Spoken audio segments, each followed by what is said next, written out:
संज्ञा पढ़ेंगे, ठीक है। तो इसके पहले वाले वीडियो में हमने शब्द भेद पढ़ा था। अगर आप लोगों ने वो वीडियो नहीं देखा है तो पहले जाके वो वीडियो देखिए, ठीक है।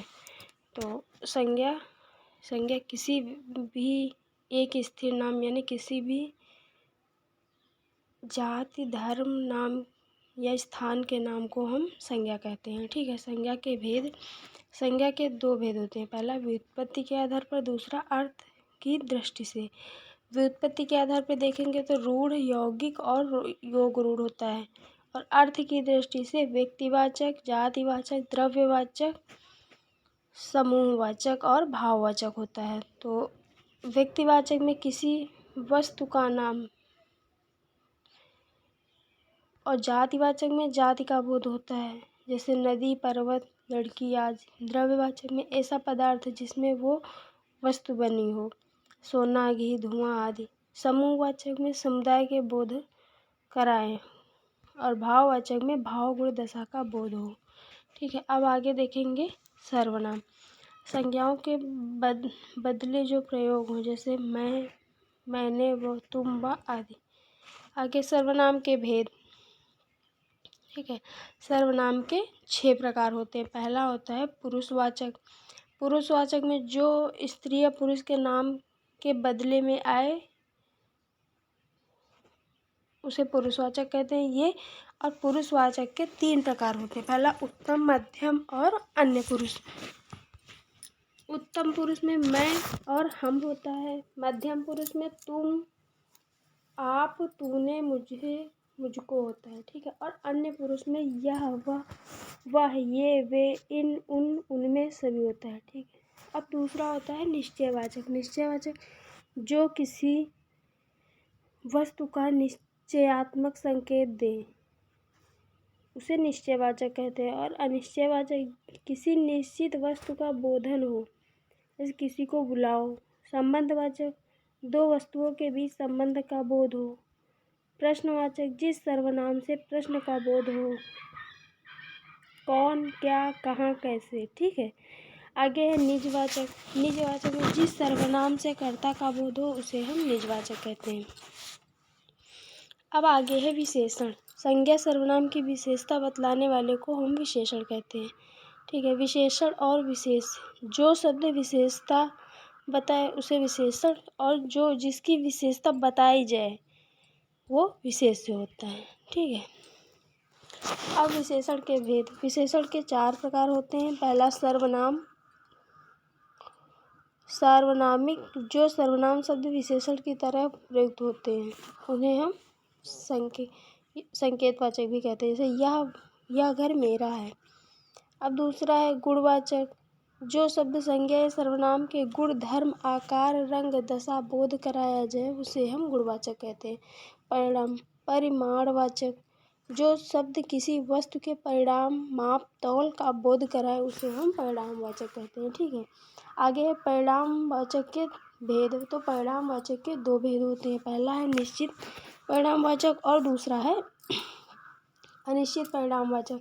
निश्चित परिमाणवाचक में है जैसे 4 सेर दूध, जैसे किसी चीज़ की निश्चित नाप तौल होती है उसे हम निश्चित परिमाणवाचक कहते हैं। अनिश्चित में जैसे किसी भी चीज़ की अनिश्चित माप तौल होती है, जैसे बहुत घी, थोड़ी सी, अधिक।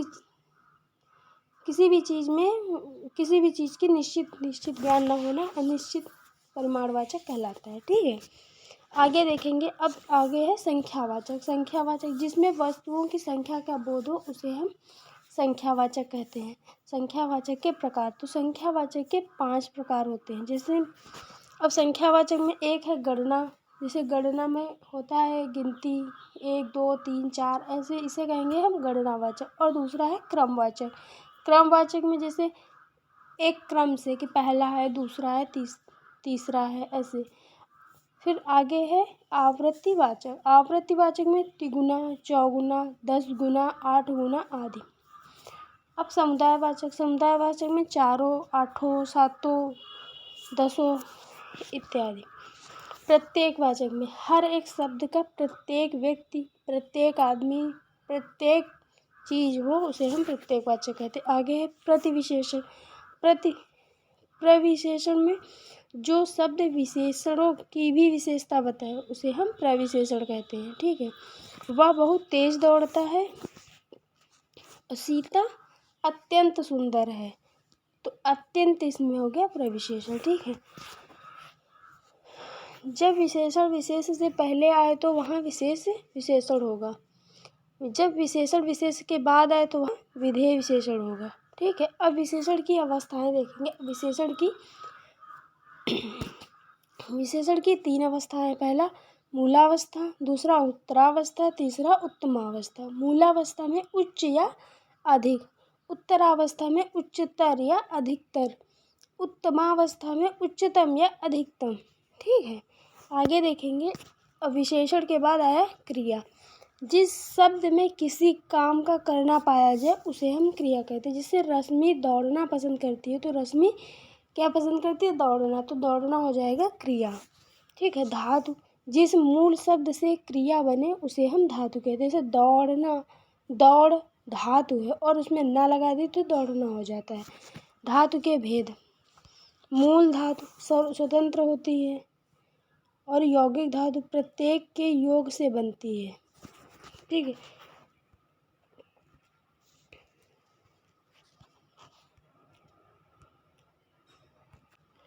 यौगिक धातु में होता है प्रेरणार्थक, यानी प्रेरणार्थक क्रिया, यौगिक क्रिया, नाम धातु। ठीक है। प्रेरणार्थक में से सुलवाना, आना जोड़ आ जाता है। आना, लाना, उठवाना, उठ में वाना, सुल में सुलवाना। ठीक है। से हो जाता है प्रेरणार्थक क्रिया। अब यौगिक क्रिया 2 या 2 से अधिक धातुओं के संयोग से प्रत्यय लगाने से बने हैं। जैसे चलना, चलाना आदि। नाम धातु जो धातु संज्ञा विशेषण से बने होते हैं। जैसे हाथ, हथियाना, गर्म, गरमाना। ठीक है। क्रिया से पता चले कि कर्ता स्वयं न करे, कार्य करके किसी दूसरे को करने के लिए प्रेरित करे। आगे देखेंगे हम क्रिया के भेद। क्रिया के 2 भेद होते हैं, सकर्मक और अकर्मक। तो सकर्मक क्रिया के भी 2 होते हैं, एक द्विकर्मक और दूसरा संयुक्त। श्वेता ने रीना को बांसुरी दी। जिस क्रिया का फल कर्म पर पड़े उसे सकर्मक, और जिस क्रिया का फल कर्ता पर पड़े उसे हम अकर्मक क्रिया कहते हैं। जिस वाक्य में 2 क्रिया हो उसे द्विकर्मक कहते हैं। कुछ अकर्मक और सकर्मक क्रियाएं भी ऐसी होती हैं जो पूरा अर्थ न दे, उस अर्थ को पूरा करने के लिए जो शब्द जोड़े जाते हैं उन्हें कहते हैं पूरक। ठीक है।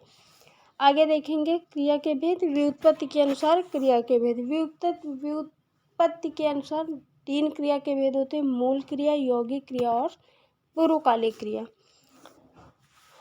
जो क्रिया दूसरे शब्दों से ना बनी हो उसे हम मूल क्रिया कहते हैं। जैसे खाना, पीना, सोना आदि।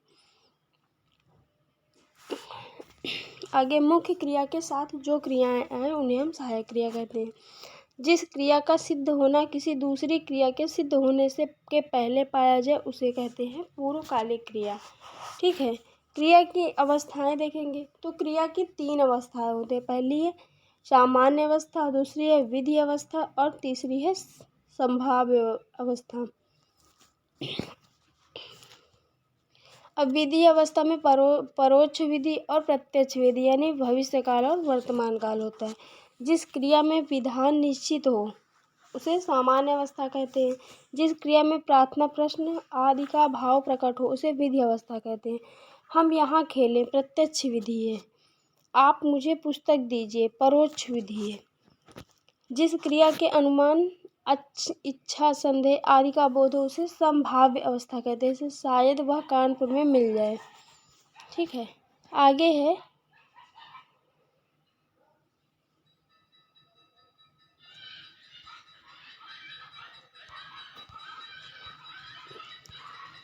अभिकारी शब्द। अभिकारी शब्द 4 प्रकार के होते हैं। जैसे क्रिया विशेषण, अव्यय।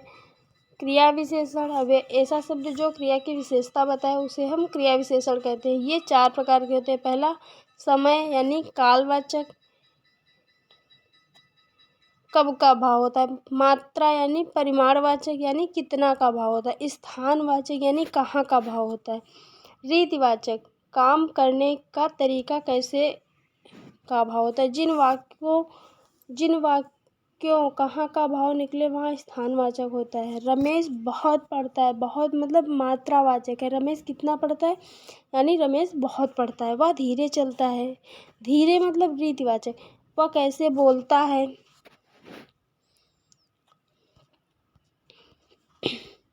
अब आगे दूसरा देखेंगे संबंधवाचक।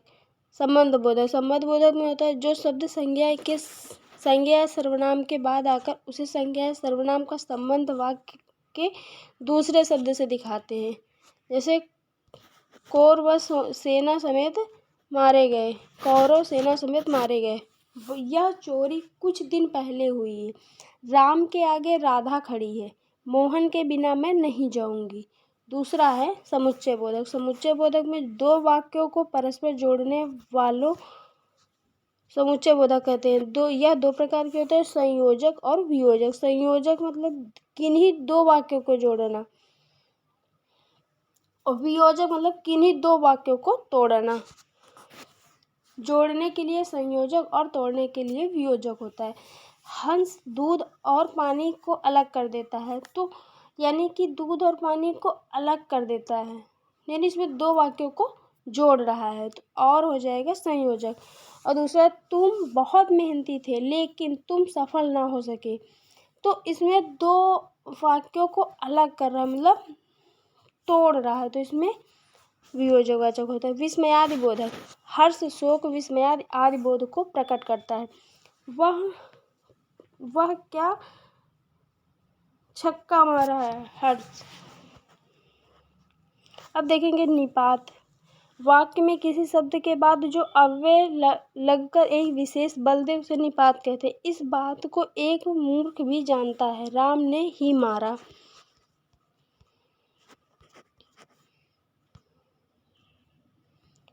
Thank you guys. अगर आप लोगों को ये वीडियो अच्छी लगी हो तो प्लीज़ मेरे चैनल को सब्सक्राइब करना और बेल आइकन को दबाना, जिससे सबसे पहले नोटिफिकेशन आप लोगों के पास पहुंचे। और कमेंट करके ये बताना कि आप लोगों को क्लास कैसी लगी।